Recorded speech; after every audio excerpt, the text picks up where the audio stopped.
Hello guys and welcome to my attachment tips video. As you can see, I'm using the M4A1 and I have just fired it with an iron sight, and as you can see most of the bullets are on the centre, and I'm not using kick for any of these attachments just to make it fair. And now I've switched to the red dot sight, and you kind of expect this to be more accurate. You know, you wouldn't think the iron sight would be that good, but actually this surprised me quite a lot because using the iron sight, the bullets were more centered around the middle. Using the red dot sight kind of fucked it up a bit. And now using the silencer, you can see that this is pretty much just getting worse as you go down.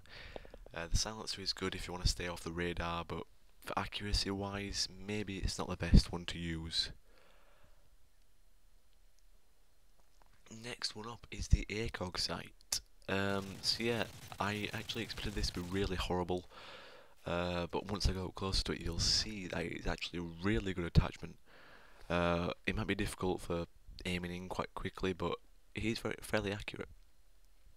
Next up is the normal holographic sight on its own, and this is also a really good attachment. It's much better than the red dot sight, as you can see by the results.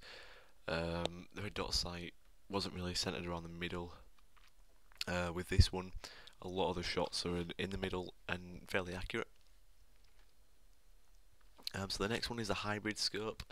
I'm going to do the holographic first, so this should be pretty similar to the holographic I've just done.